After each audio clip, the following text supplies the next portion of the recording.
Ready to roll. All right. Now I'm fired up.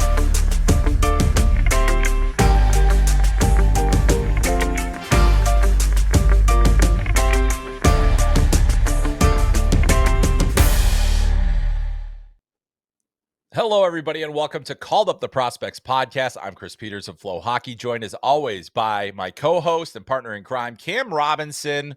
Cam, how the heck are you? I am doing very, very well, Chris. We are excited for the World Juniors. We got teams getting announced here. The flights are booked. Shows are planned. I think it's going to be fun.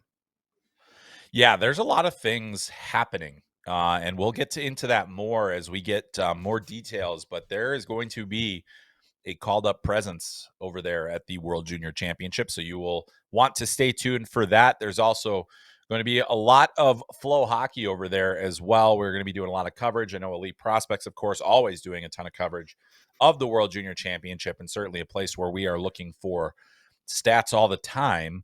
But we have a lot to get to today. So we are recording the week that Canada announced their roster. Their camp begins on Saturday.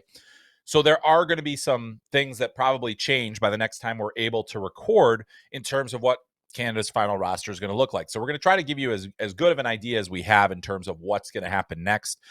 There could even be some changes before the show comes out that we'll have to get to. So we're going to talk about that today. We're also going to talk about some of the other teams, some of the new developments. You know, there are some bits of news that have come out around some teams that aren't Team Canada, but we're going to spend a lot of time on the Canadian roster today. We're also going to get to the called up challenge in our regular segments. I've got the challenge this week for Cam, and we'll see if he can. Well, he's definitely going to do better than I did last week, because who couldn't do that? So, but anyway, I set the bar so low, Cam. That's my Christmas gift to you. Is I will look terrible doing the called up challenge. But kind of a special thing that I wanted to say. We have a new sponsor for the podcast today, and it is related. Let me tell you that, folks. Let's take a look at this. World Juniors hits Minnesota this December. 10 nations, one dream. Elite hockey you can't miss. Go to worldjuniorsmn26.com. That's worldjuniorsmn26.com.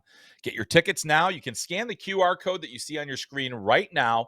That is where you can find out all sorts of information. But I got my family some tickets for New Year's Eve for USA versus Sweden. So they're finally going to get a chance to see what it is I actually do around the holidays every year.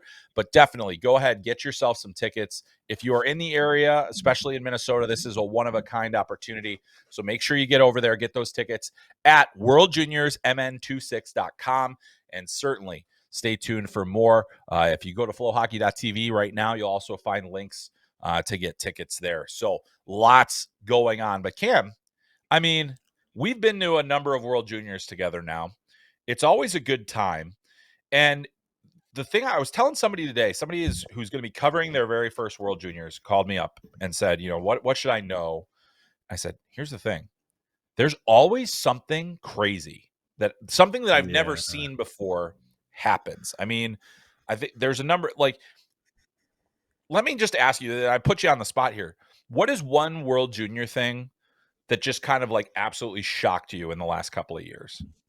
Oof, absolutely shocked me. I mean, outside of some roster decisions, in Gothenburg when that Canadian team got bounced in the quarters, Celebrini was he was a dog on that team. He was so good. You know, that was obviously surprising. Gosh, I mean, nothing's jumping in my mind that's like fully blown me away though. You're probably gonna have a whole list of them here, aren't you? I have a few. I mean, like, I think obviously Latvia beating Canada in the shootout last year. Oh, there you go. Of course. That was a big one. Like, it's just, I was on the tarmac. That one was crazy. Like that one was like, and that's the one where you're like, oh, I might not see this team very much after this. Yeah. But, like that was, and that, you can kind of see the writing on the wall there in that game. One of the great moments, just the moment that I think has brought me out of my seat was the the Mason McTavish goal line save in the Summer World Juniors. It was the only redeeming thing about that tournament. That was one of the worst World Juniors I've covered. Not Mhm. fun at all. Also got COVID. That was fun. So that probably That was the colors best part.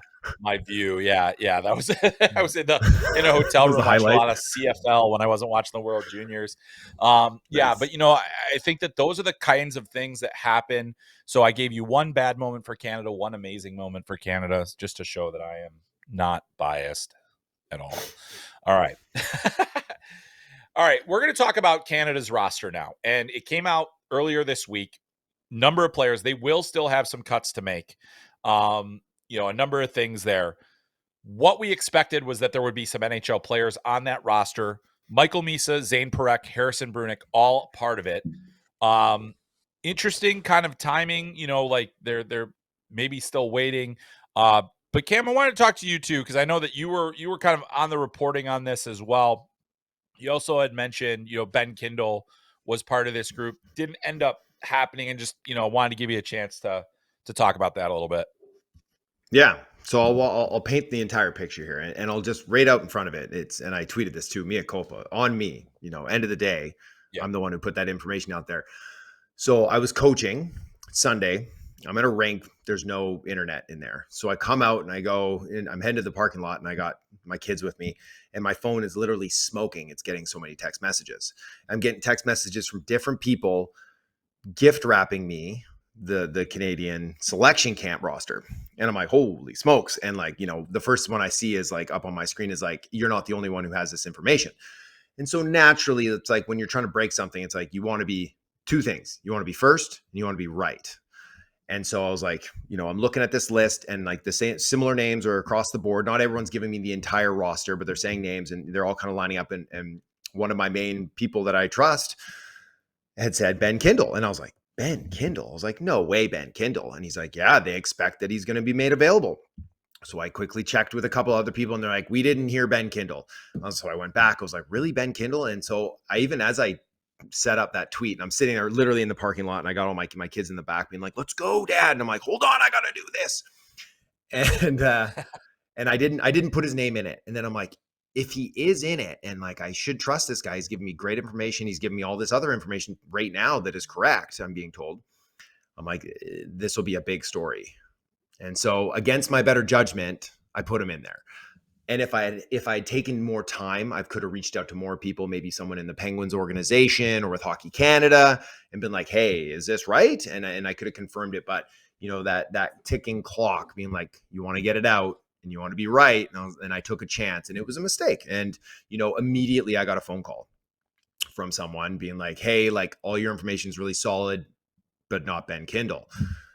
Maybe he comes, but that's certainly not something that's been made clear from Pittsburgh yet. And so, I tried to backslide on a little bit and pull back the reins, but once the genie's out of the bottle, so it is. And that's on me, yeah. and it's something I'll be completely honest too. Like this stuff like weighs on me when I'm Oh dealing yeah. with inside information. Oh, like when I put something out there and it's like, this is rock solid. I double source it and then you put it out there and then, hours go by or it's like, doesn't happen until the next day. I'm up tossing and turning being like, gotta be right on this. And so, what should have been, I had whatever 22 names I put out there and 21 of them were correct, but it doesn't matter because, the biggest one was incorrect. And so, that one, it's a mistake and it's unfortunate. And it's something that I'll have to continue to learn from when doing these things moving forward, because it's a dicey game messing around with inside information and trying to break stories. Right. And it's a stressful business because you're up against so many people who are so well connected as so you're like, if I'm going to do it, let's do it. Let's get it out there and let's do it. But yeah, maybe it should be, you don't want to be first and right. You want to be right. And then you want to be first. Yeah, for sure. I mean, it is one of those. It is challenging. I mean, obviously, I don't do a lot of insider reporting and different things like that. So, but yeah, it is a tricky deal there. But now we know, the camp. The one thing that is still kind of outstanding that I haven't heard one way or the other on is if, and we're going to talk about this a little bit later as well, is the potential of even somebody else getting added to this camp. Like that's the thing. Like it won't be Kindle, but it's like, could there be Dickinson. Unfortunately, Berkeley Catton is now hurt as well. Different things that have happened that have changed since the roster came out. I don't think that's going to mean that Catton's going anywhere. But I mean, like Canada, their camp starts Saturday. Well, everybody that's on the roster, is that everybody? I guess and we'll talk about that a little bit more later. Let's talk about the format of the camp, Cam. Like I believe I'm pretty sure you reported about they're probably only going to take 2 goalies of the 3 they invited, right? Are you hearing That that as well? yeah. So the expectation is that they have 27 at camp right now, and they can take 25, but the plan is to Yes. bring 24. So they're thinking they're going to cut a forward, a defenseman, and a goaltender. And so that'll bring 24. Obviously, you can only dress 20 for any individual game. So you're bringing 4 guys that are going to be, kind of squared up to be living in the press box and come in if need be, if injury or if they need a shakeup or something like that too. So some of those guys that are going to be coming won't see game action. But yeah, it sounds like only 3 guys are going to be sent home. Yeah, and I'm interested by that. By the way, the 3 goalies that they have, Carter George, Jack Ivankovic, and Joshua Ravensbergen. And you would say, well, Joshua Ravensbergen, first-round draft pick. But again, the World Juniors is about what are you doing right now? And I have a hard time seeing him unseating either Carter George or Jack Ivankovic. Here's the thing, though. I don't know why you don't just bring the 3rd goalie. Like Yeah. you can add him later. I think that is like it Canada does this a lot where they don't take as many guys as they need because they're worried about whatever makeup or attitude or other things like that. It's like the value of Joshua Ravensbergen going to Canada, and if they actually practice this year, like going and being in those practices, being around that team instead of coming in late, let's say something happens to Carter George or Jack Ivankovic, like I don't get the need to sometimes, not take what is given to you, and yes, you're not overseas. It's an easy trip. That's, but it's like, what is the harm really in bringing it? And I've never gotten that philosophy. They've talked about it before, but I was like, yeah, I don't think Yeah. that's really necessary. It's just a weird deal, but obviously forward and defense, they don't have a choice. They're going to have to cut somebody. But yeah, so let's talk a little bit about the bubble, Cam, because I mean, obviously now I've mentioned Ravensburg, it seems like it, probably on the outside looking in, barring something unforeseen or injury or something of that nature. But defense was really interesting. They added 2 NHL draft eligibles, Carson Karls and Keaton Verhoff. Jackson Smith got an invite into the camp. That was one of the names that I actually thought surprised me the most of the players added, because I had started to hear the whispers of Ethan McKenzie, who a lot of people did not know, but I started to hear those just before the announcement. I had not heard the same for Jackson Smith. So, like all of a sudden you're like, wow, Ethan McKenzie. Okay, that's, undrafted player committed to North Dakota, having a tremendous year in the WHL. But let's talk about the defense first in terms of what the bubble looks like there. So I mentioned Verhoff and Karls. Verhoff is a right shot. Karls is a left shot. Both draft eligible, both young. Smith is a left shot as well. To me, it looks like, the decision to be made is which of those players, which of those 3 players maybe are the guys. Or maybe I think Karls is actually probably on the inside track at this point, and I'd almost be looking at Verhoff and Smith. I don't know how you see it. Yeah. So just going back a beat there on Ravensburg and not bringing 3 Sure. goalies. Yeah. I agree. I agree with you too. It's like, especially if you have an extra roster spot, right? If you can There. bring 25, why not take them? And I know that in the past there's been justification of like, well, his junior team can use them more than we can right now. It's like, but again, it's like, It's the World it's like Juniors. it's the World Juniors, and bring a 3rd goalie. Like, have a 3rd goalie there. It's good experience, and it's good to have in your back pocket just in case, right? Uh-huh. Because that's one Yeah. injury away from sitting on the bench and wearing a jersey, anyways, too. So I'm with you, and maybe they'll change their mind. Maybe they'll decide to bring him anyways. As far as defense, the bubble, you nailed it. I also agree that Carson Karls has an inside track to make this team, and potentially even see minutes. And then it was kind of intimated to me that perhaps it is Jackson Smith and Keaton Verhoff battling for that last defensive spot. and you can look at it a couple different ways. You got a lefty, you got a righty. The right side, pardon me, with Parekh, Brunick, Danford, you have pretty good offense baked into that, and it's like which one's going to be more useful to you down the line? Is this an experience thing? Are you you're certainly not bringing Verhoff just so the scouts can get a look at him, but I mean, for us, that's the way we'd nudge it, even though I like Jackson Smith. Yeah. Unfortunately, like they tend to lean with the older player more often than not. But I do think that there's a decent chance that Verhoff can break with this club, and we'll see if he gets into games. But I think if we're laying betting odds on it right now, I think he probably has just a hair better chance of making it over Jackson Smith, and Smith being the guy that ends up being sent home. He just hasn't had the pedigree with Hockey Canada. I don't think. You saw me even at the U18s there. Verhoff took his job, right? Like took his spot up the Yeah. lineup. I think that Hockey Canada maybe prefers Verhoff just a little bit, even though he's younger. Yeah, it was interesting to me, just especially like, guys that they had in camp, guys like Owen Protz, others like, and they're not the Mm-hmm. same kind of defenseman. But I was like, once they had Parekh and he was going to be back for them, made me wonder, where does Jackson Smith fit in on that, Yeah. you know, on that roster? And the other thing too is I think Verhoff gives you, the shot as a power play 2 option. I don't think that he would get much power play time just given who is on the roster already. But yeah, but Yeah. I'm fascinated by where things end up going with that final decision, because I think that the defense decision is going to be an important one. Even though that player is probably sitting in the press box for a lot of it, but I think and that's where I see the value, and maybe a little more value in having Verhoff or and maybe that's they're thinking, hey, we might not have Verhoff next year. He might be in the NHL or something like that. Will Jackson Smith? Mm, So yeah. there's a lot of kind of decision points that you go with. I would also say that I think that both the draft eligible defensemen make it over Smith if it comes down to it. There's a handedness thing. Get an extra right shot with Verhoff. He's got a bomb of a shot. He's got a lot of good things. But I would say too, like in the draft discussion, Verhoff hasn't, seized it.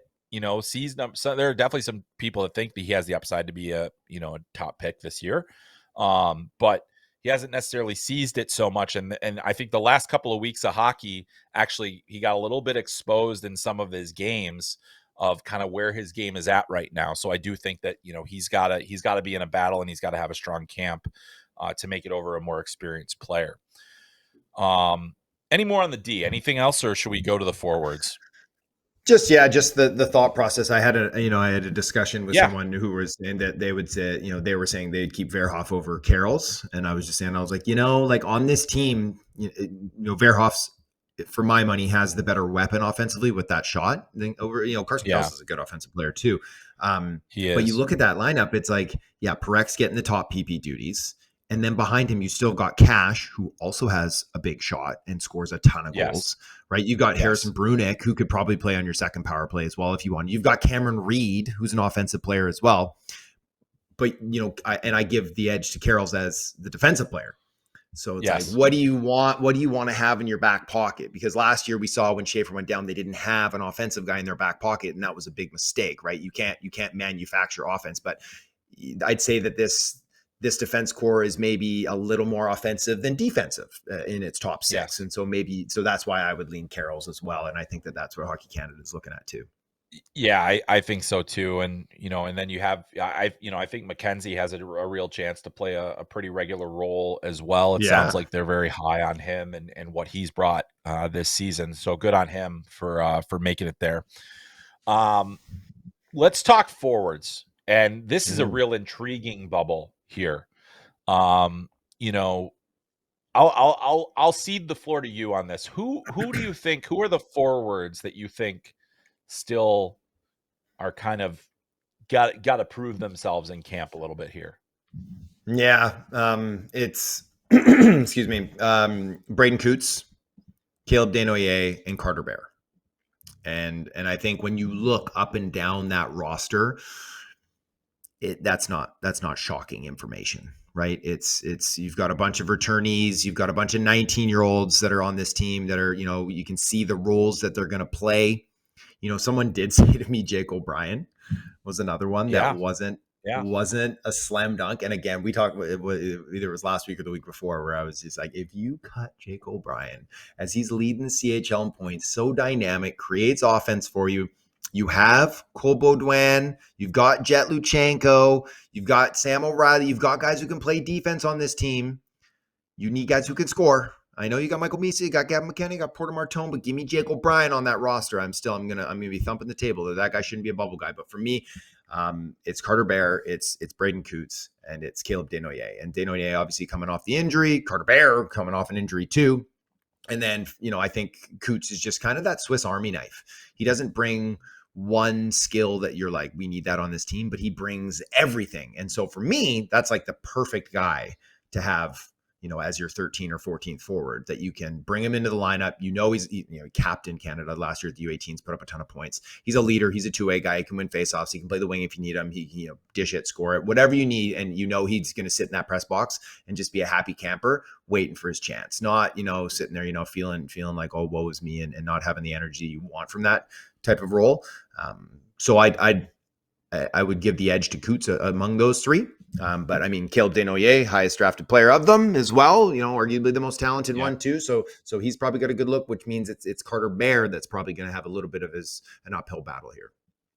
Yeah, it's gonna be interesting, because I also think that O'Brien is a little bit more closer to the bubble than yeah you would probably think, like just because of the style of play. I think the one thing about Coots that is probably going to be tougher is the number of players with a similar profile.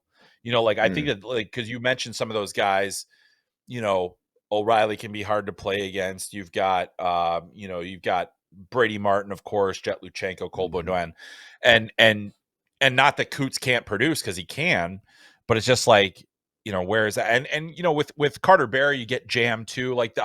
Clearly, Yep. and that's the thing, is I think of the players outside of the identity of this team, it's probably O'Brien. And that's why, even though he probably does have the greatest, or one, he's among the most skilled players that they have. He's been one of the most productive. He's very good on the power play. He's a good facilitator. I think that there's a lot of reasons to take him, and I would tend to agree with you. I think, Desnoyers has the advantage that Gardner McDougall is on the staff of this team, his current head coach, the guy that he just won a QMJHL championship with. He does have a bit of a size advantage as well, over Coots, just and so I think he's also been playing well since he's been healthy. But I think those are probably, guys that are definitely in that mix. And the one thing is like, as you look at this team building, and it's like, I think Jake O'Brien would be on my roster. Is he going to be on Dale Hunter's roster? That's where I'm intrigued to find out. But yeah, he's a real interesting one there. But there's one other thing too that should be noted about Jake O'Brien is he has not performed well while wearing the Maple Leaf jersey in the past. It just that looms. It does, right? Because they talk about it, the history in the program of excellence coming up, right? So U17s, 1 assist in 7 games. At the Holinka 2 years ago, I was there, pointless in 5. Like, he was, just a non-factor really. Didn't get to play at the U18s, but he doesn't have one of those golden histories like a Caleb Desnoyers, who won 3 golds in whatever it was, 13 months or something. So it's like, the more I talk about it, it's like, maybe he would be the guy on the outs. But I would struggle to see them being like, we're going to go Carter Bear or Braden Coots over Jake O'Brien, just because of what we've seen in the past with an inability and a struggle to produce, despite the names on this roster arguably being the best team that they brought offensively since, I don't know, is it 2022? No, is it that year? Because it's this is a deep forward group. It's good. Yeah. It's a really good team. It's hard forward group to make, and I think that's always important to remember, is that a player not making this camp, like a Merrick Vanacker who has 24 goals this year. I mean, Justin Carbonneau, I don't know between Carbonneau and Vanacker which one was the more surprising to not make it. But either way, it just goes to show you how deep this team is. And I think that international performance does loom very large because there are members of the Hockey Canada staff that are full-time, that are Mm-hmm. watching those events, and those stick in the memories and they can bring that up to the coaches. But the other thing I would say, Cam, is that if we're talking about your 13th or 14th forward, I have always been of the mind that player should be a guy that could potentially play on your power play in a pinch, that could potentially be a top 6 guy. It seems like counterintuitive that you would have a 13th forward that has that ability. Skill matters. And if you don't, like, think about how much different would Canada have looked with Beckett Seneca on that roster, Oof. Michael Misa on that Zane roster Parekh. as a 13th, Zane Parekh, probably most notably Zane Parekh because of the loss of Schaefer. Mm-hmm. You've got to build in contingencies. And I think that's why, for me, that's why I would have Jake O'Brien on my roster as a contingency, but he would not probably be my first option for a 2C. Like that's the thing where it's, that's where you have to make some decisions on Yeah. lineups. Because like if Yeah. Michael Misa goes down, if say heaven forbid he goes Yep. down in the opener or something like that, now you're like, okay, is Michael Hage our second line center? Is Brady Martin our second line center? Right? Are they better fit down Yeah. the lineup? Can we bring a Jake O'Brien and slip him right into that spot and we're feeling okay about ourselves? Yeah. Or are you looking at like, oh no, like we lost Cole Baudouin? It's like, well, okay, we can slide one of the 9 centers we have here from the Yeah. wing over to the middle on our fourth line, and it's probably going to be okay. Like, the impact will be felt, but not nearly to the same degree. So I completely agree with you, is that you want that super skill down low just in case. Much harder to replace high-end offense than it is to replace a checker. Agreed. I'm totally on board with that. So let's talk about this now, Cam. As you look at the Mm. roster, what's the strength of this team? Where is the strength? Where are the strongest links on this roster for you? Oh God, this is. I mean, down the middle, like I said, like they have so many guys who can play center, so they are going to just be All the right. centers. All of the They have all the centers, they have centers. all of them. Like Yeah. you look down their EP list, and I'm like, it's like, oh, there's Liam Greentree, there's one winger, oh, there's Porter Martone and Gavin McKenna, and otherwise Yeah. it's all guys who play the middle of the ice. Quite literally, all guys Yeah. who can play the middle of the ice, which is so Yeah. impressive. I think this team is top to bottom, right? I think they're strong in net. I think they have a nice balance on the blue line. I think they have lots of scoring. They have lots of jam. They have good playmakers up front. They've got superstar potential talent in a guy like McKenna and Misa. It's, I made a video about it the other day. It is gold or bust in a way that it hasn't been in a few years for this team. I honestly feel that, because you could look at the last couple rosters and you could see the Americans and you could be like they're going to be a battle. This team right here, this team should come home with gold, or something, hasn't gone well for them. Obviously, something Yeah. broke. Yeah. Yeah. Yeah. I agree with you. And I would say, for me, the biggest reason that this team, I have a fair amount of belief in this Canadian roster relative to some of the last few. I do think that it's structured overall better. I feel like they have Mm-hmm. guys that can fit into different roles, but I still, the question is like, are like the natural goal scorer? Is it gonna be Misa? Like, just these guys that have been kind of in weird situations. Is it gonna be Mortone? Like, you know, but that all said, I mean, I have zero doubt they're gonna score. The reason I have more belief is the goaltending situation. And I think that that's Mm-hmm. really, to me, now Carter George nor Jack Ivankovic, they don't have that prototypical superior NHL size. They're certainly, but they shine with the maple leaf on their chest. Yes, And exactly. we've seen them play outstanding. They both won gold medals at the under 18 World Championship. It's been very rare that Canada has been able to put 2 gold medal winning players from that tournament on a roster. It's very, they've only gone back to back, I think, twice. Maybe Yeah. this was the first. I can't even remember now. But so you have those 2 goalies at your disposal. You have, we'll talk about which one is really going to be the starter later in the show, because I think they're both really good options for you. But it is fascinating to me. And to me, I think like the goaltending really could be the X factor, because if there's one thing, if there's an area where I'm not as confident in, it's the left side of their defense, which we knew was going to be a problem when, Sam Dickinson and Matthew Schaefer may not have been available. Like if they magically got Dickinson, which I don't think is like out of the realm of possibility, they would, that really strengthens an area for them, and then it allows you to cut, because like, is Kayshawn Aitchison a really, is he a top pairing guy at this stage of his career? Does Ethan McKenzie fit in at, up that lineup? Cameron Reed, where do you have him? And then you've got your younger guys. So there's a lot of things there, but I think the goaltending to me is really the X factor of the team, for me. But I don't know where.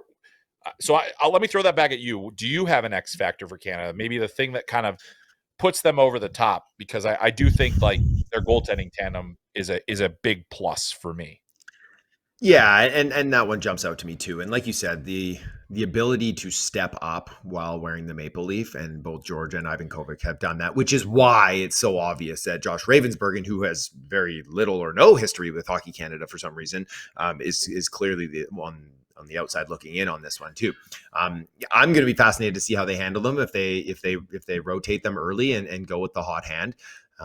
As of this season, Ivan Kovic has been better in the regular season, right, at Michigan than what Carter George has done junior. But I think he's like a sub 900 save percentage right now too. So, but for me, I go back to the forwards. I think that their X factor there is, they have two players, maybe three players with McKenna and Misa and Martone on up front that could all be like the best player at this tournament. And we've Yep. seen McKenna light it up again, wearing that maple leaf. He's done it, I guess, a couple of times here, U17s, U18s. He has everything to prove right now. He's had lots of time off, lots of time to think about it. And then for Misa, an opportunity to come back and be like, I should have been here last year, but I'm an NHLer now, and I'm coming back as an 18-year-old, and this is my team now, right? And I expect he's going to be just flying out there too. So I don't think that there's, Sweden, their top line and their top, power play unit, they have some elite players there too, but I don't think anyone can really hang with the very top end of Canadians forwards.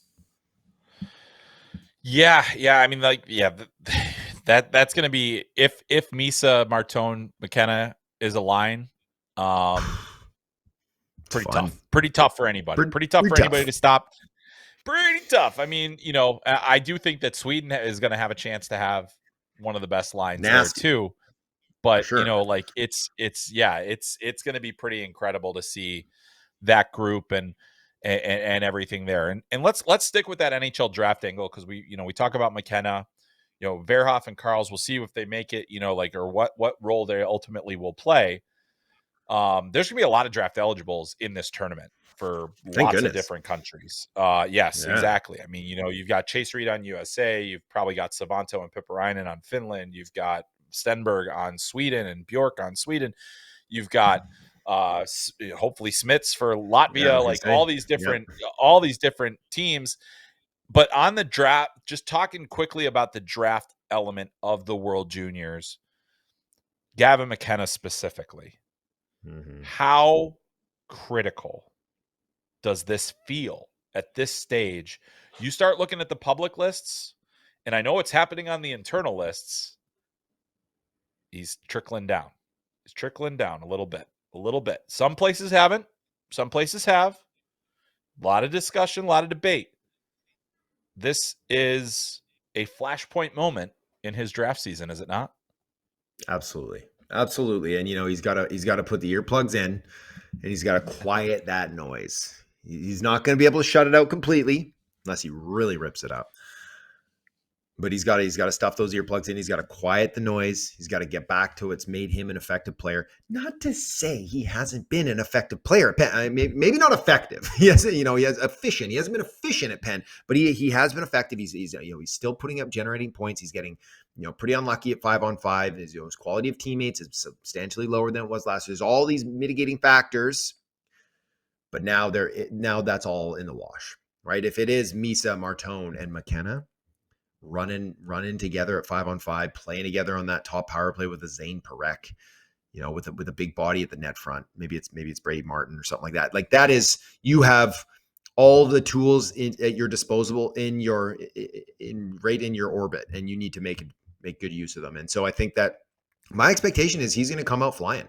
I think he's going to be one of Canada's best players, and I think he has the goods to be the best player at this tournament, right? Like even as a draft eligible, I think that would go a long way in quieting that noise and to start, getting people back on the, hey, maybe we rushed to judgment here a little bit in a situation where he's not completely in control of how everything goes at Penn State.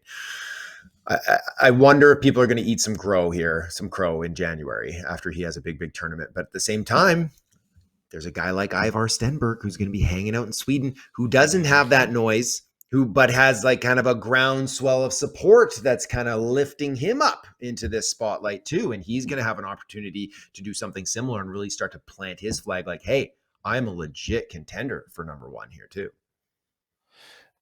Yeah, I think it's going to be big. The other thing about it, similar to like James Higgins was starting to hear this noise at this time The last year. footsteps.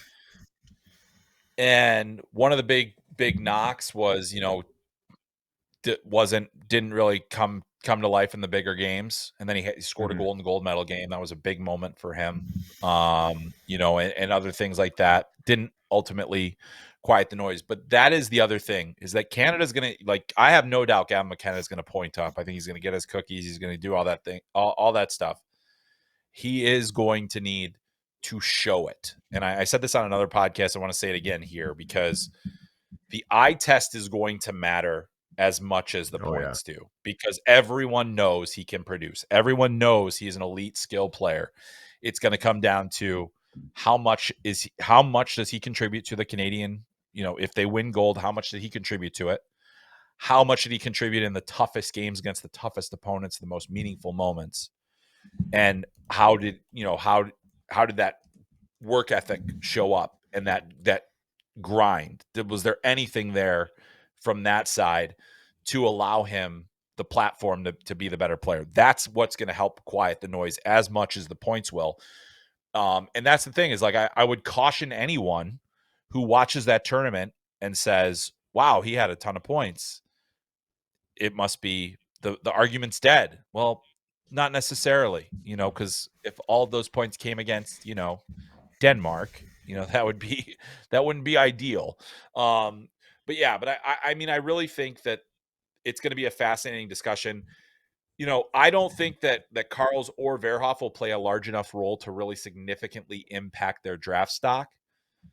But I think that, Stenberg, and the name that I feel like people are going to know better after this tournament is Albert Smits. And he's a guy that I find fascinating. I think he's going to be playing in the Olympics possibly for Latvia. Like he's at his last stretch of games in Finland. So he's playing, for those of you that don't know, Albert Smits is a 6'3" defenseman playing in Ukraine in the Liga. He is I mean, he's averaging insane minutes right now. 20 to 24 minutes a night in the top pro league in Finland. Good size, good mobility. I mean, you're going to start hearing his name among the top of the draft class, in what is becoming an incredibly impressive group of defensemen. If there's a strength of this draft class, suddenly the D has really emerged as that. But that's a name. I think that Albert Smits is going to be a guy that we're all talking about a lot more in the next couple of months, and we'll be starting to have those discussions, similar to the way that, like, not to the level of Dahlin, but Dahlin played in the Olympics in his draft year, and Slavkovsky played in the Olympics in his draft year. And if Smits does, playing for Latvia, that'll be really fascinating. So that's a number of guys to be there. I think Latvia is actually, they had so many young guys on their team last year, Cam. They beat Canada in that shootout. They did a lot of great things. They're going to be missing some key players like Eric Smateko and others, but and Leonard Feldbergs, who was their goalie last year. But Latvia's going to be interesting. So, I want to keep Smits, I'm very excited. Yeah, yeah. I was just going to say, I'm Go very ahead. excited to Sorry. see Smits again. Saw him at the U18s. Really Yep. excited to see because his evolution has just been like we're talking. The kid last year he played half a season in the U18 in the Yeah. Finnish juniors, right? Like he wasn't even in the U20s for the whole season. And now Right. to play, the majority of his year in the Liga and like you said, just be chewing up minutes. He is a very interesting one. I could see him like it wouldn't shock me if he has a big World Juniors, for Latvia. So he's not going to really blow out, but if he could impress some Right. teams, like he could go top 5. Like I've heard Oh some yeah. teams really really like this kid. Yeah, I talked to a guy that had come back to specifically go watch him in Liga and was just like, yeah, this he's going to be a guy. He's going to be a guy that Yeah. people need to know about. Just to close the loop on it, he's 6'3", 205 pounds, left shot. Mm-hmm. And how about this though? He's in the Liga. He has 12 points in Liga in 28 games. They had him start the season at the U20 level. 5 Yeah. games, 6 goals, 4 assists, 10 points. Yeah. They're like, oh nope. You come up here, and he did play with Latvia's senior team in a tournament already this season. So keep an eye on him. The Deutschland Cup. Keep an eye on him. He will be back. So other things I wanted to talk about, and we'll talk about some of the other draft eligible guys too, but some updates from we talked about Team USA's roster last week. Will Zellers, since Mm-hmm. added to camp, he went off the weekend after they announced it, and I was like, Yeah. maybe we should add that fella. And they did. Um, the funny thing is that guys that get added like among the last ads somehow always make the team. so so we'll see if that's Except, the case with Will Zellers. uh, But if you haven't seen the goal that he scored, was it against? I think it was against St. Cloud State. Just tremendous hands in tight, under pressure, looking good. But that's the USA update. They start their camp here next week. Canada, as I mentioned, starts Saturday. A lot of other teams are coming. There's going to be a pre-tournament series of games throughout Minnesota. So you can go to that website we mentioned earlier about the different ticket opportunities to go see those teams in Bemidji and Mankato and Duluth, and it's all over the state of hockey. But here's some not so great news. The latest news out of Finland is that Konsta Helenius may not be loaned to Team mm-hmm. Finland for this tournament. Currently having a great season with the Rochester Americans in the AHL, the affiliate of the Buffalo Sabres. Cam, what does that, if that happens, what are we talking, like what's going to happen to Finland here? Oh, I mean that'd be devastating to their roster. Like clearly the top player that's supposed to be there for them. I'd heard that too. And the first thing I thought of, do you remember when we were in Finland for the U18s? And he was, Mm-hmm. I don't even know if he was the captain, but he seemed disinterested. He was like, I've been to the Yes. World Juniors already. I got the World Championships coming up. And he was just kind of out there for a skate. And I remember being like, And I wonder if now he's like, I'm playing pro already over in North America, and I'm doing well. Like he's almost a point a game there in Rochester, right? Yep. It's He like I've is. already been to the World Juniors twice. Is he if he did go, is he just back there for a skate? Is his heart going to be in it too? Or, or does he want to go and it's the Sabres being like, we might just keep you around. Things are going well, right? And there's not a lot going well in the Buffalo organization right now. So, maybe they just want to keep this kid rolling in the right direction. It's not like he's going to go to Finland. No disrespect to Finns. They could medal, but I don't think that they're medal favorites to take home gold here. It's not going to be one of those tournaments where he gets to go and have a lot of fun and maybe blow it out. Could happen, but not super likely. So, it's not shocking to me that his spot is in question. But it would be, like I said, it would significantly impact the Finns' ability to generate offense. Yeah, it would hurt. They haven't made their roster announcement yet, Mm-hmm. although they're going to be on there. They're coming to have their camp in the US. So, um that's starting soon. So I assume that we're going to see a roster here shortly. The good news for Finland, Mr. Showtime, Petteri Rimpinen, he's back. Aaron Kiviharju, who is also back. He was the captain of that team. Right. Uh Yes. and yeah, and he was last year at the World Juniors as well. They're going to have a number of talented players, and you really can never seemingly count out Finland. I think we did last year, and they go ahead and take Mhm. USA to overtime in the gold medal game. Yeah.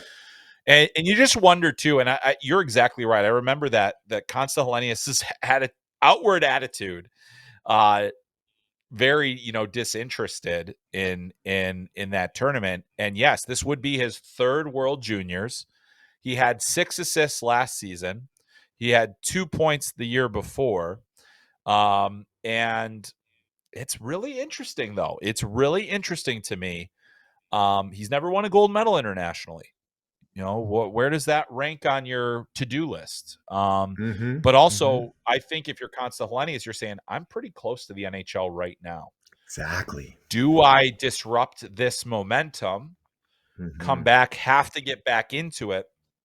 And there has been a developmental argument by NHL teams about, especially guys that have been there and done it like he has. He's always been one of the top players in his age group. He's always been an underager at everything he's been at. I think he was playing for their U16 team when he was like 14, so like it's just all these different things that come into play.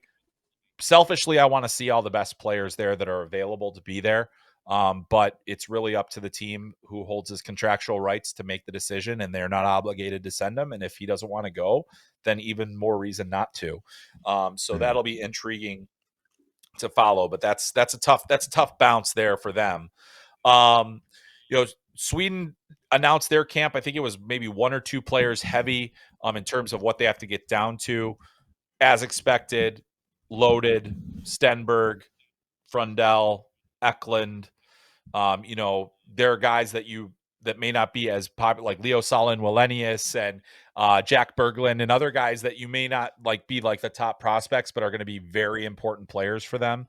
And can make a significant difference for them. So that'll be interesting to kind of watch there.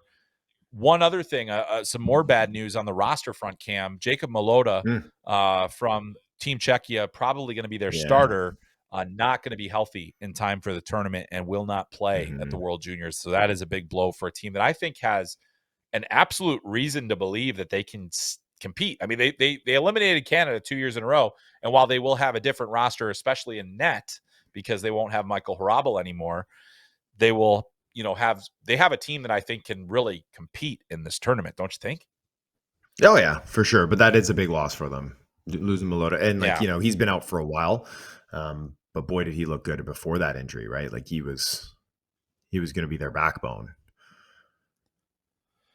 he was. Yeah, and that's a tough, that's yeah, it's a tough one. It's a weird one. Mm. Also, hey, just as we were recording, Team USA made another addition to their training camp. Did they? Uh, they did. They did. Brady Noling, the Oh, underage goalie, oh, who played for Team USA at the CHL USA Prospects Challenge. He also won the Holinka Gretzky Cup this year, was the winning goalie there. He has been added to the roster. So I believe that, as far as I know, I'm just double checking the roster now, that they're adding a fourth goalie. They're adding yeah. a fourth goalie. Which So makes Spidey Brady Noling, senses and are going off there. Somebody's got a little ding up, little ding right? Why up you bring maybe. So why here's the you why thing. you bringing a draft eligible kid as a fourth goalie to camp all of a sudden, right? I mean, he's 6'5", so that's Well, fun. But I mean, interesting. Also, Caleb Heil, Team USA, not off to a great, didn't get off to a great start at the World Junior A Challenge, and Caleb mm, Heil took the loss in the first game. Um, yeah. So I mean, like, I think that's potentially part of it. Also, there was always that risk of Caleb Heil going to the World Junior A Challenge and maybe picking up a nick or something like that. There's mm, always risk. There any of these guys could get hurt anytime. But yeah, I agree with you. It's interesting. But I also think it's good to see that USA Hockey, like, there was once a time where it's like you name the roster and then you just let it stay. But yeah, always like to have a little bit of breaking news, which will be old news by tomorrow when you when you hear this. But it happened as yeah. we were Well, Nolan, I talking. mean, he won Brady Holinka, right? Noling Won Holinka for won USA there. He Holinka, so right. won So Holinka, and it's was excellent in that. And he was yes, excellent in his one game at the CHL Prospects Challenge. yeah. And 6'5", you know, has a nice pro Big boy. profile to him. Yeah, he's Yeah. a big fella, but Not I great for the think too, program this like, year, though. Not a great team. yeah, right. The numbers haven't been amazing, but like in these small doses, and also, USA at various international tournaments, he gets that experience. So we'll see what happens there. I always thought like it was weird to me that they had all 2006 born goalies. I just don't love that idea of, hey, that's what they have. All their goalies don't have World Junior experience now for this team. Mhm. And so, it's rare that you run into that problem where you have a guy that hasn't even been there, especially when you're going to be playing in Canada next year. So yeah, Mhm. so you want to get that taste. You want to get that taste. All right, Cam, let's so I'm re-racking now that I've gotten disrupted there. But yeah, I think any other thoughts on any of these teams like Sweden, anything. I mean, I think that it's going to be a fascinating tournament. You've got Stenberg, you've probably got Pipparainen and Savanto, you've got Chase Reed, you've got Gavin McKenna, Carls, and Vigo Bjork. Verhoff, and Smits, and Bjork, and like the list goes on. So if you are an NHL draft fan, this is going to be a great World Juniors for you to watch. And I think it'll be illuminating, like what happens if we get Ivar versus Gavin, Ooh, or Chase Reed versus Carls and Verhoff, or Pipparainen, or whoever. What if we get those Toronto. games and now we get these little comparables? Um, I'm one other excited. question for you, Cam. I'm Yeah. excited too. I got one other question on this, and then we'll move on because I want to get to the called up challenge that I have for you today. So, how do we feel about like we've talked about this before, but especially in this era where there's no Russia in the World Juniors, how Mhm. valuable, and in a year where there are this many draft eligibles, maybe it's a little more valuable just for the number of views we're going to get. But how valuable really is the World Juniors in this era of international hockey? Yeah, I've had this discussion with people on the team side too. It's kind of the old adage is that you can help your stock, but it shouldn't really hurt your stock and those types of ideas. And I still, even though Russia's not in it, it obviously waters down the competition. I still think that it is an excellent way to see how players react under a spotlight on a big stage, pressure cooker, especially when you're looking at Canadians, when it's like quite literally every single year, it's like you better win gold. That's what the 40 million people in Canada are saying. It's like you better win gold. And so there's no fallback. Finland comes home with a silver, everybody's pumped. Canada comes back with a silver, they might be tossing it off the ferry on the way back to Vancouver Island here. So it's I think that you can still discern a lot from a player, even in this day and age where the competition it's a little more spread out. But we're seeing the parity come back too, like as we saw last year, right? Like Latvia was they were a dog, right? They were hard Yep. out for a few teams too. So we are getting that close to the Czechs knocking off Canada back-to-back years. It's like there is a little bit more parity there, but I absolutely think that it's valuable information to take from these draft eligible kids, assuming that they're put into roles that actually give them a chance to show what they can do. If they're scratched, obviously nothing, or if they're playing a very very depth role, it's like you're not really looking for much except for like getting out there and just going 100 miles an hour for the 6 minutes that they get. But when you're in a position to actually impact the game and impact the scoreboard, you can discern a lot. You can tell from their body language. You can see if they wither under pressure, right? Like these are big time moments where these teams are making massive multi-million dollar investments in players that they want to see. How are they going to come along? What are they going to do when it's game 7 overtime in the second round of the NHL playoffs? Are they going to be able to rise up to that moment, or is this a type of player that might falter too? So you're getting that information. I think it's very valuable. Yeah, I agree. I mean that there's a bit of a pressure cooker situation. I think you get to see a player's maturity, their compete, all sorts. There's all sorts of things that you get to see here, and you take the games that are out of hand with a grain of salt, and you take the Mm-hmm. games that matter a little more seriously. I there's a lot of different examples of players that certainly improve their draft stock over the course of time in this tournament. Maybe none more so than Nico Hischier. when he Mhm. almost beat USA by himself Yeah. that one year. But I agree too. The other thing about the parity is that these teams are finding ways to win, and you have to have it. Otherwise, you're in trouble. And we talked about some of the most shocking moments we've ever seen in this tournament. Certainly Latvia is right up there.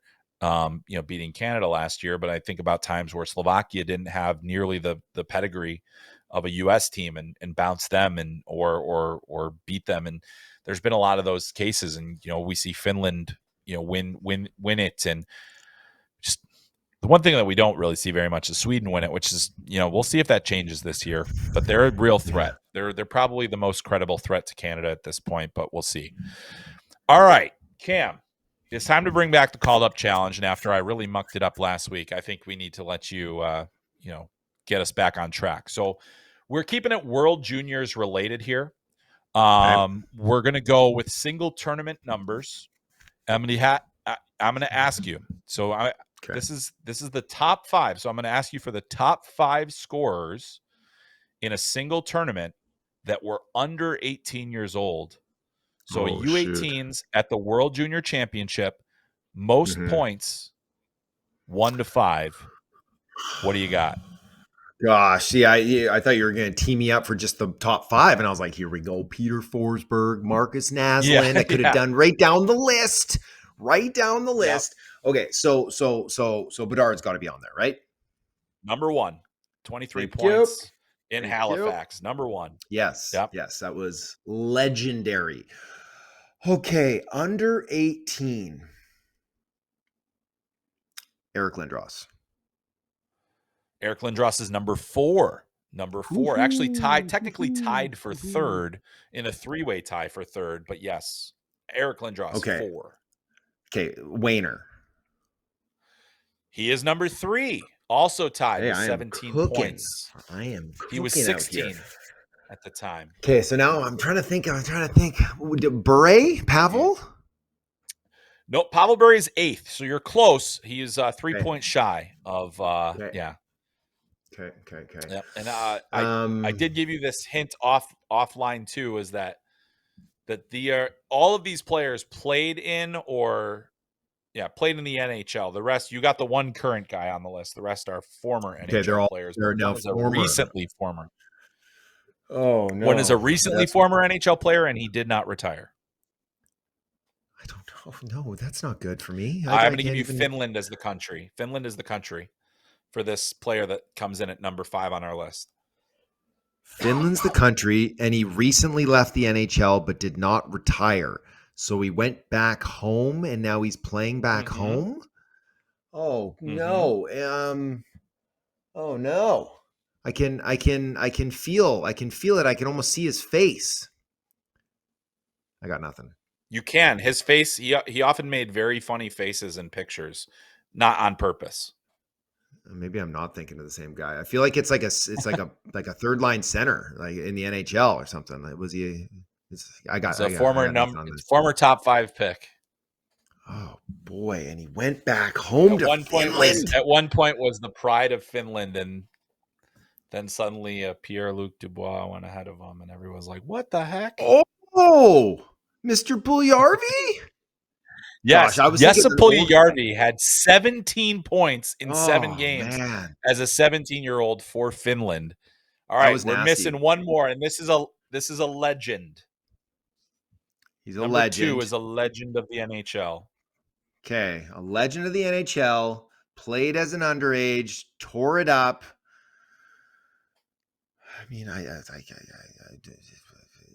it wasn't I Foppa, can was give it? you It the wasn't. country, but Was it? nope, Was it nope, Forsberg? No. Okay.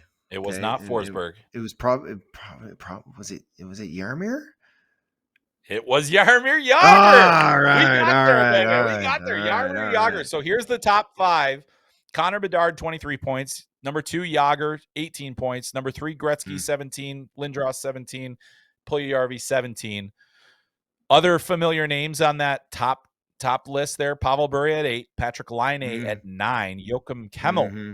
at 11, who's still a Oh, prospect at I this remember point. that one. I remember that. Connor McDavid at 14. Yeah, there's a lot of real. Mario Lemieux is 17th on this list. So See, that's where that when is you said legend, I was just like, I feel like Mario didn't rip it up yeah. like to that level. So that's No, he okay. I didn't. almost Yeah, would it's said always interesting to McGillney not see too. him. I had McGillney up McGillney. there. He's So probably known McGillney's a big time in the career. Like if you look at the career numbers, it's Forsberg, it's it's massive McGillney, it's beret. there's some big ones on there. Robert Yeah. Reichel, who was Oh like, yeah. wait, what? Robert Reichel? Yes, the Czech Yeah. teams back in the Yeah. day were legit. All right, that Yeah. was fun. All right, yeah, That I was knew you'd fun. get All there. right. I knew you'd get there. All right. And the Puljujärvi Puljujarvi one is messed by with me. far the toughest one. But like you Oh. think about Well, I was thinking an old Puljujärvi. guy. Remember that was a Puljujärvi, Line, and Aho, and just Ulio Levy on oh the blue man, that was line, those jacking teams were good. points. Those Hey, yeah, those you had teams me were thinking real good. it was someone who had retired from the NHL and just went back to Finland, not someone who just Yeah, couldn't no, hack it no, in yeah. the NHL, right? That's Yeah, where my yeah, mind the was gonna skating go. just Yeah. never got to a place where it was at all serviceable at the NHL Dang, level. yeah, it's So happened to a couple of that's Finns. the Yeah. yep. Yep. All right. So now it's Mhm. time to go to Beyond Belief, and we're gonna rip through these real quick here. This is this is the part of the show where we read a statement to each other, and then the other decides if it's believable or beyond belief. And Cam, you get to kick us off here. I get to give you a good one too here. Team Canada will, in fact, get another NHLer loaned to them before the tournament begins. They're going to wait till the 22nd, I believe, is the deadline to have any more NHLers loaned. Believable? My belief is that it's believable. I'm going to say it's Mm-hmm. believable. And I think if it's going to happen, I think it'll be Sam Dickinson. If it's Yes, going to I happen, agree. I think it. And I think the Sharks are still thinking about it, as far as I know, and maybe they are, maybe they aren't. But if they decide not to, that does kind of weaken the left side. But again, there's plenty of places to make up for it with the forward group, with the goaltending. But I got it as believable, and if it does happen, I feel like it will be Sam Dickinson. Just give us Ben Kindle and I can get the monkey off my back. I can text that guy back and be like, apologies for all the terrible things I said about you in my brain. Just kidding. Just kidding. It would be fun though. All right. Yeah. Yeah, it would be. It would be. It would be. It would All be. right, Cam, how about this one? One of the Mm-hmm. draft eligibles not named to Team Canada. Canada will regret leaving Xavier Villeneuve at home. I'm going to say that's beyond belief this year in particular, just because, Yep. as we mentioned, they have Zane Parekh, they have Cameron Reed, they have Cash, they got Verhoff if they need them. They have guys who can generate offense from the blue line. Whereas if when imagine they didn't bring Matthew Schaefer last year.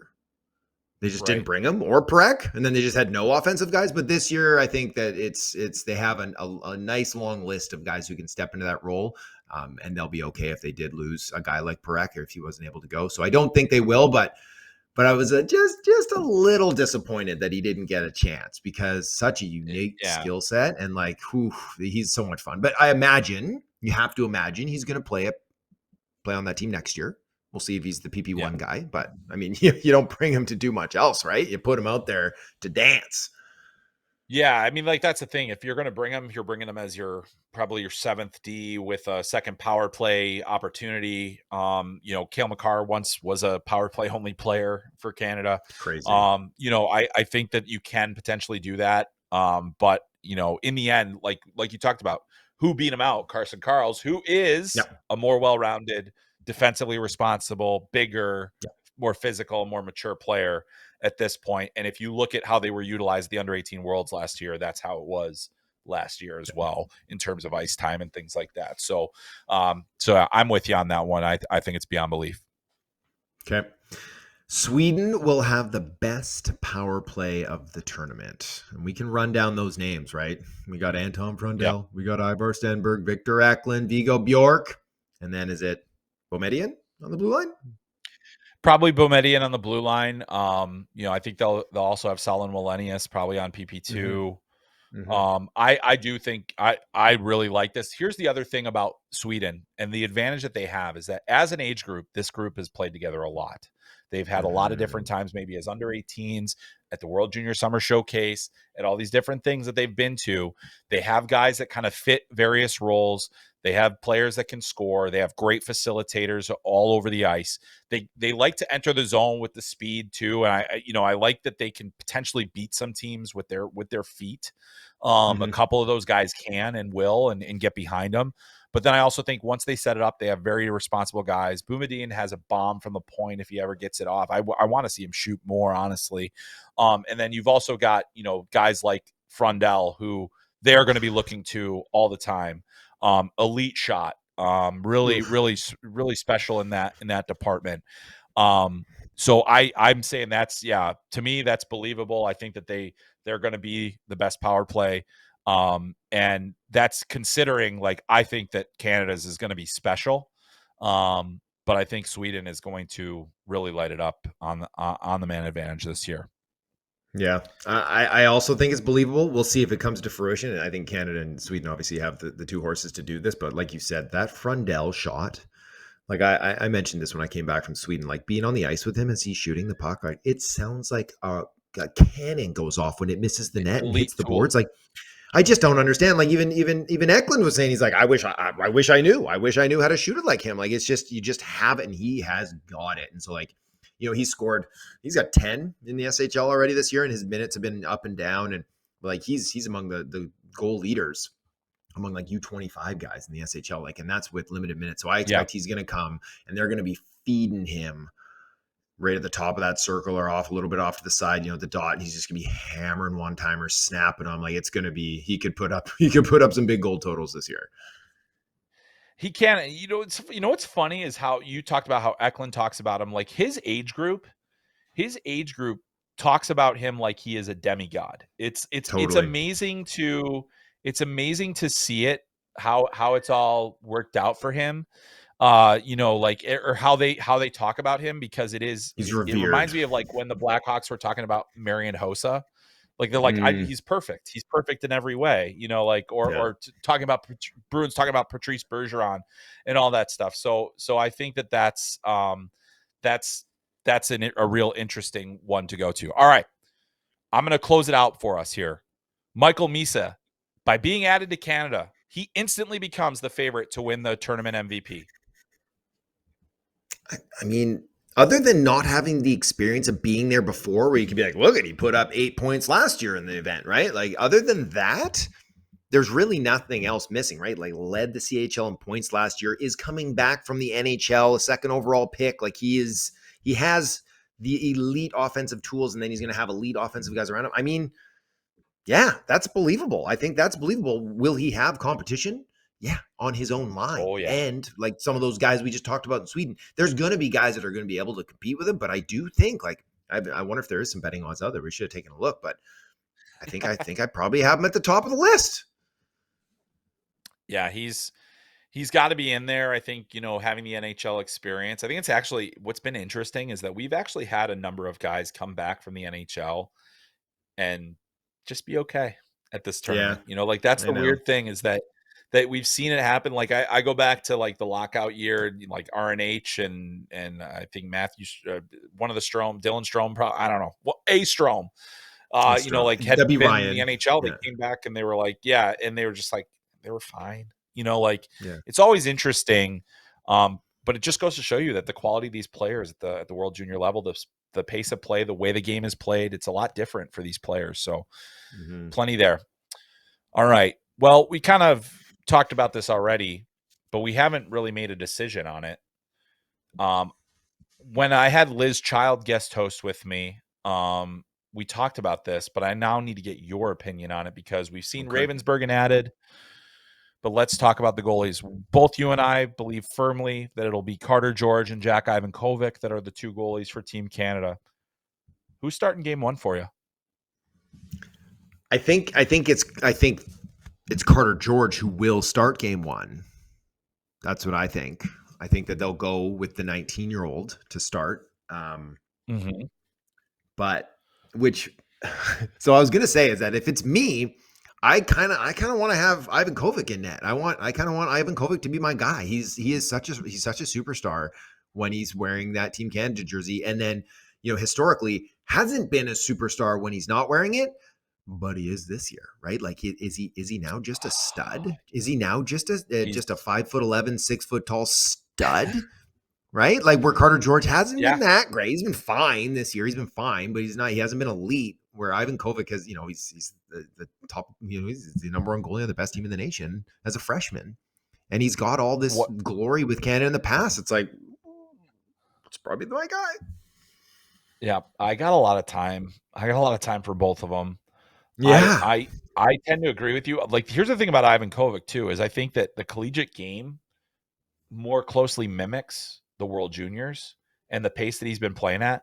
And it's not like Michigan is world beaters on D. Like, they're one of the best teams in college hockey this year. They're one of the highest scoring teams.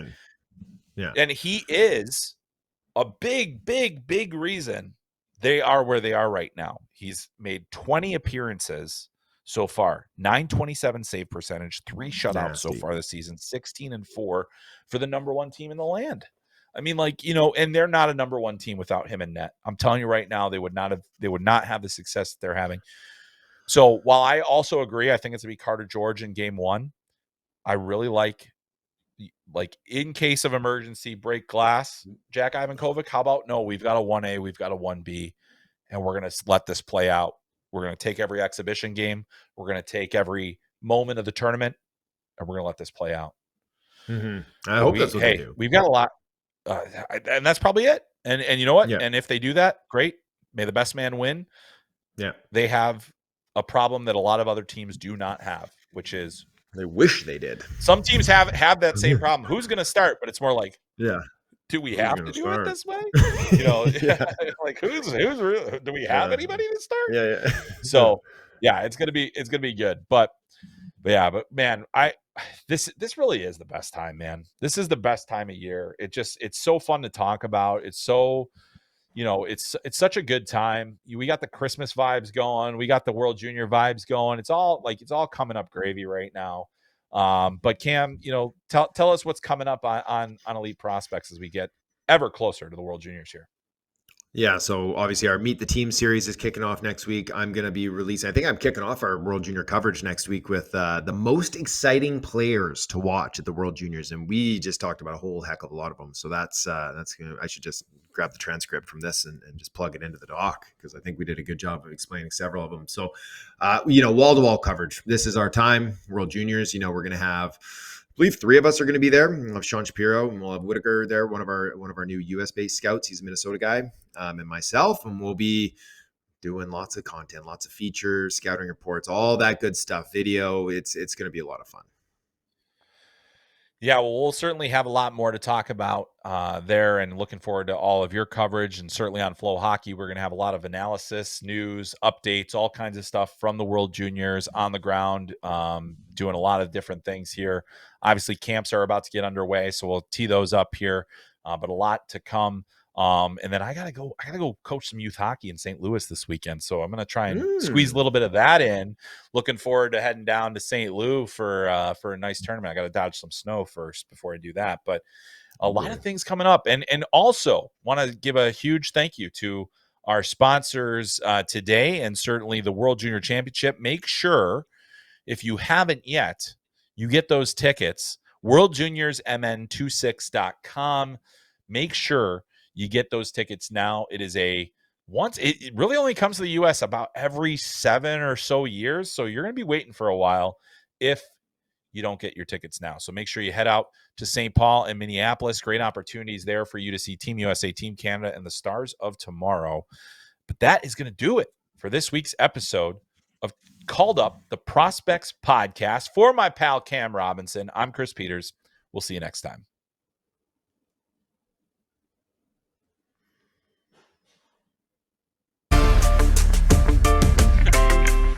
Hold it.